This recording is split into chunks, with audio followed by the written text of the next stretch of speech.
Hello बच्चों, कैसे हैं आप। मैं आपकी टीचर सुमन शर्मा एक बार फिर से अपने चैनल पर आप सभी बच्चों का स्वागत करती हूं और आशा करती हूं आप सभी बच्चे भी बहुत अच्छे से अपने अपने घरों में सुरक्षित होंगे। तो आज मैं कक्षा 6 पल्लव हिंदी पाठ्य पुस्तक से पाठ 3 समझाने जा रही हूँ। पाठ शुरू करने से पहले मैं कहना चाहूँगी, जो बच्चे पहली बार इस लिंक के साथ जुड़े हैं, प्लीज़ वो मेरे चैनल को लाइक करें, शेयर करें और सब्सक्राइब करें, जिससे आपको हिंदी विषय संबंधी जानकारी तुरंत मिल सके। गणेश शंकर विद्यार्थी द्वारा रचित इस पाठ का नाम है पाठ 3 सत्साहस। प्रस्तुत पाठ में साहसी व्यक्तियों के विभिन्न कोटियों की चर्चा की गई है कि किस तरह से साहस की भी कितनी परिभाषाएं हैं और इनके गुणों के बारे में यहाँ पर बताया गया है। तो गणेश शंकर विद्यार्थी जी ने वास्तव में सत्साहस क्या है, इसके बारे में विद्यार्थियों को समझाने की कोशिश की है। आई होप आप सभी बच्चे इसे ध्यान से सुनेंगे और समझेंगे। संसार के काम बड़े अथवा छोटे साहस के बिना नहीं होते। संसार के सभी महापुरुष साहसी थे। बिना किसी प्रकार का साहस दिखलाए किसी जाति या किसी देश का इतिहास ही नहीं बन सकता। अपने साहस के कारण ही अर्जुन, भीम, भीष्म, अभिमन्यु इत्यादि आज हमारे हृदयों में जागरूक हैं। आल्पस पर्वत के विशाल शिखरों को पार करने वाली हनोवल और नेपोलियन का नाम वीरवरों के नामों के साथ केवल उनके अतुलनीय साहस के कारण ही लिया जाता है। यह साहस का ही प्रभाव था जिसने तैमूर, बाबर, शिवाजी, कॉमनवेल, रणजीत सिंह और संग्राम सिंह जैसे सामान्य व्यक्तियों को कुछ से कुछ कर दिया। यानी अगर व्यक्ति के अंदर साहस है तभी वो भीड़ से कुछ हटकर काम करता है, तभी लोग उसको समझते हैं और उसको आज तक याद रखते हैं। चाहे महाभारत के अर्जुन, भीम, भीष्म, अभिमन्यु हो या फिर तैमूर, बाबर, शिवाजी, रणजीत सिंह और संग्राम सिंह जैसे सामान्य व्यक्ति जिन्होंने अपनी वीरता के, अपने सत्साहस से सामान्य इंसान से उन्हें विशेष व्यक्ति बना दिया। सत्साहसी के लिए केवल साहस प्रकट करना ही अभिष्ट नहीं, जरूरी नहीं। सूर्यवंश के क्रूर कर्मा बादशाह महमूद आदिल पर भरे दरबार में कितने ही सिरों और धड़ों को धरती पर गिराकर एक मुसलमान युवक ने आक्रमण करने का असीम साहस प्रकट किया था। कारण यह था कि बादशाह ने उसके पिता की जागीर जब्त कर ली थी। इसी से उक्त युवक ने इतने साहस का काम किया। युवक मारा गया। उसके साहस और उसकी निर्भीकता का कुछ ठिकाना नहीं, परंतु क्रोधांध होकर स्वार्थवश ऐसा साहस करने से युवक का यह कार्य किसी प्रकार प्रशंसनीय नहीं कहा जा सकता। यानी जब किसी को गुस्सा आता है और उस समय जो साहस का काम होता है वो क्या है, साहस में वो उसकी तारीफ नहीं होती। इस प्रकार का साहस चोर और डाकू भी कभी कभी कर गुजरते हैं। राजा महाराजा भी अपनी कुत्सित इच्छाओं को पूर्ण करने के लिए, यानी अपनी बेकार की इच्छाओं को पूरा करने के लिए कभी कभी इससे भी बढ़कर साहस के काम कर डालते हैं। ऐसा साहस नीच श्रेणी का साहस है। यानी इसकी श्रेणी क्या है, नीच श्रेणी का साहस। मध्यम श्रेणी का साहस प्राय शूरवीरों में पाया जाता है। वह उनके उच्च विचार और निर्भीकता को भली भांति प्रकट करता है।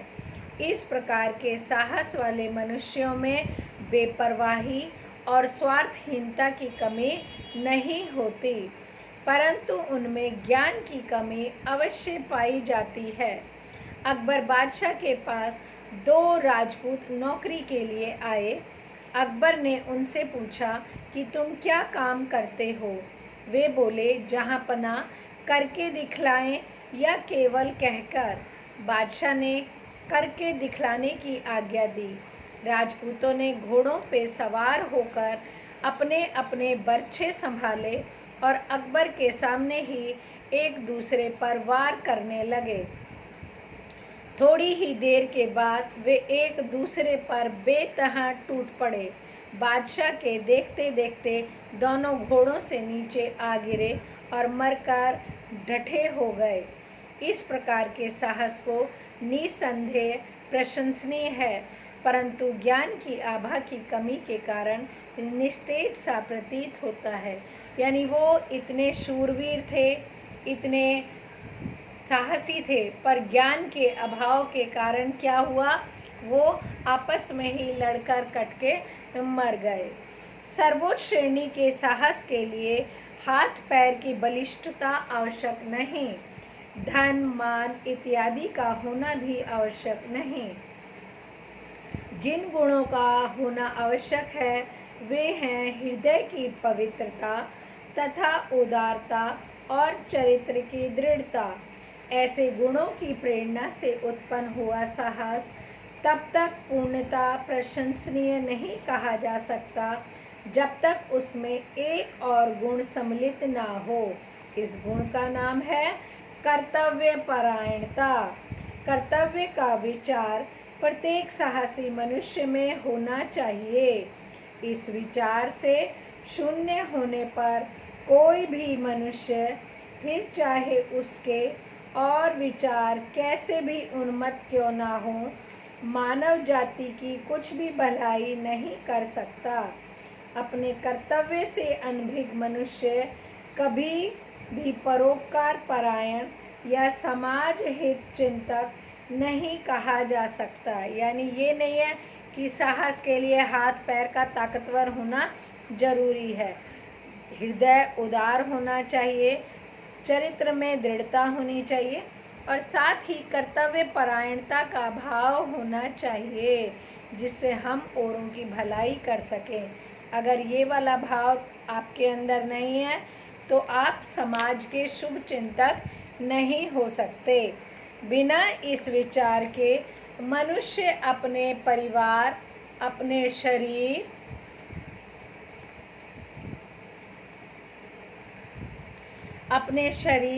अथवा अपनी आत्मा का कोई उपकार नहीं कर सकता। ज्ञान कर्तव्य शून्य मनुष्य को मनुष्य नहीं पशु समझना चाहिए। यानी जिस मनुष्य के अंदर कर्तव्य नहीं है, ज्ञान शून्य मनुष्य को, वो एकदम पशु के समान है। उच्च कोटि के साहस के लिए कर्तव्य परायणता बनना परम आवश्यक है, यानी बहुत जरूरी है। कर्तव्य परायण व्यक्ति के हृदय में यह बात अवश्य उत्पन्न होनी चाहिए कि जो कुछ मैंने कहा वह केवल अपना कर्तव्य किया। मारवाड़ के मौरूदा गांव का जमींदार बुद्धन सिंह किसी झगड़े के कारण स्वदेश छोड़कर जयपुर चला गया और वहीं पर बस गया। थोड़े ही दिनों बाद मरहठों ने मारवाड़ पर आक्रमण किया। यद्यपि बुद्धन मारवाड़ को बिल्कुल ही छोड़ चुका था, तथापि शत्रुओं के आक्रमण का समाचार पाकर और मातृभूमि को संकट में पड़ा हुआ जानकर उसका रक्त उबल पड़ा। यानी देश प्रेम का कर्तव्य भावना, स्वदेश भक्ति ने उसे बतला दिया कि यह समय ऐसा नहीं है कि तू अपने घरेलू झगड़ों को याद करे। उठ और अपना कर्तव्य पालन कर। इस विचार से उसे इतना मतवाला कर दिया कि वह अपने 150 साथियों को लेकर बिना किसी से पूछे जयपुर से तुरंत चल पड़ा। देश भर के मरहटे फैले हुए थे, उनके बीच में से होकर निकल जाना कठिन काम था। परंतु बुद्धन के साहस के सामने उस कठिनता को मस्तक झुकाना पड़ा। एक दिन अपने मुट्ठी भर साथियों को लिए वह मरहटों के बीच से होकर निकल ही गया। इस तरह निकल जाने से उसके बहुत से साथी रण क्षेत्र रूपी अग्नि कुंड में हुत हो गए, यानी बहुत सारे उसके साथी शहीद हो गए। जीवित बचे हुओं में बुद्धन भी था। वह समय पर अपने देश और राजा की सेवा के लिए पहुंच गया, यानी अपने देश के लिए, अपने राजा की सेवा के लिए वो पहुंच गया। इस घटना को हुए बहुत दिन हो गए, परंतु आज तक वीर जाति राजपूत अपने कर्तव्य परायणता, वीर बुद्धन की वीरता और सम्मान पूर्वक याद करते हैं। राजपूत महिलाएं आज भी बुद्धन और उसके वीर साथियों की वीरता के गीत गाती हैं। मौरूदा में आज भी एक स्तंभ उन वीरों की यादगार में खड़ा हुआ इतिहासवेत्ताओं के हृदय को उत्साहित करता है, यानी उनको मोटिवेट करता है कि ऐसा कर्तव्य परायण था जो अपने गांव, अपने देश को छोड़कर किसी और राज्य में चला गया था, पर अपने गांव में, अपने राज्य में जब उसने देखा कि उसकी ज़रूरत है तो वो अपना सब कुछ छोड़कर अपने राज्य में वापस आ गया। इन गुणों के अतिरिक्त सत्साहसी के लिए स्वार्थ त्याग भी परम आवश्यक है, यानी अपने स्वार्थों को त्यागने की भावना। इस संसार में हजारों ऐसे काम हुए हैं जिनको लोग बड़े उत्साह से करते हैं और कहते हैं। उन कामों में वे बहुत अच्छा समझते हैं और उनके करने वालों को सराहते हैं, परंतु उन कामों में थोड़े से ही ऐसे होते हैं जो स्वार्थ से खाली होते हैं।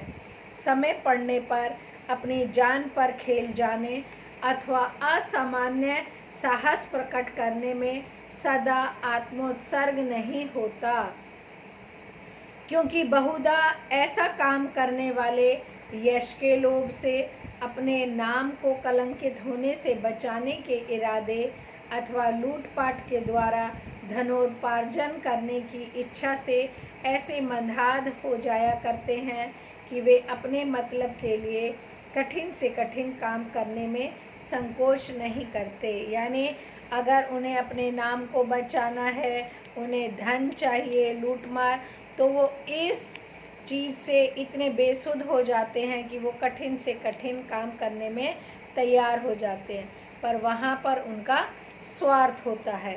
सत्साहसी व्यक्ति में एक गुप्त शक्ति होती है जिसके बल से वह दूसरे मनुष्य को दुख से बचाने के लिए प्राण तक देने को प्रस्तुत हो जाता है। धर्म, देश, जाति और परिवार वालों के लिए ही नहीं, परंतु संकट में पड़े हुए अपरिचित व्यक्तियों के सहायतार्थ भी उसी शक्ति की प्रेरणा से वह सारे संकटों का सामना करने को तैयार हो जाता है। यानी सिर्फ अपने देश, धर्म, जाति के लोगों के लिए नहीं, अगर कोई अनजान भी मदद मांगता है तो वो उसके लिए भी तैयार हो जाता है और अपने प्राणों की रत्ती भर भी परवाह नहीं करता। हर प्रकार के कलेशों को प्रसन्नतापूर्वक सहता और स्वार्थ के विचारों को भटकने नहीं देता, और ऐसा काम करने के लिए उसे जरा भी परेशानी नहीं होती और उसके मन में जरा सा भी स्वार्थ नहीं आता। सत्साहस के लिए अवसर की राह देखने की आवश्यकता नहीं है, यानी जिन्हें सत्साहस करना होता है उन्हें मौके की तलाश नहीं होती है, क्योंकि सत्साहस दिखाने का अवसर प्रत्येक मनुष्य के जीवन में पल पल में आया करता है, यानी हर मनुष्य के जीवन में कभी भी आ सकता है। देश, काल और कर्तव्य पर विचार करना चाहिए और स्वार्थ रहित होकर साहस ना छोड़ते हुए कर्तव्य परायण बनने का प्रयत्न करना चाहिए।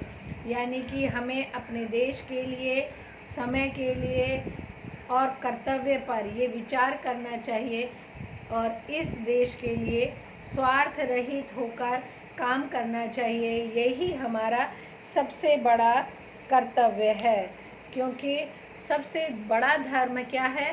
देश धर्म। गणेश शंकर विद्यार्थी जो खुद बहुत बड़े देशभक्त थे और उन्होंने इस कहानी के माध्यम से सच्चे सत्साहस की परिभाषा दी है। एक बार हम शब्दार्थ करते हैं। सत्साहस यानी सच्चा साहस, साहस यानी हिम्मत, अभिष्ट यानी आवश्यक, जब्त यानी राज्य द्वारा संपत्ति का हरण, क्रोधांध यानी गुस्से से अंधा, कुत्सित यानी बुरा, आभा यानी प्रकाश चमक, निस्तेज यानी तेजहीन, बलिष्ठता यानी अधिक शक्ति, कर्तव्य परायणता यानी कार्य के प्रति ईमानदारी, अनभिज्ञ यानी अनजान, हुत यानी स्वाहा खत्म, इतिहासवेता यानी इतिहास का जानकार, आत्मोत्सर्ग यानी स्वयं का बलिदान, मंदांध यानी घमंड से अंधा, लेश मात्र यानी अत्यंत कम और तने। आई होप ये पाठ आपको समझ में ज़रूर आया होगा। एक बार आप इसे पुनः पढ़ें, समझें, आपको अच्छे से समझ में आ जाएगा। ओके बच्चों, बाय, टेक केयर।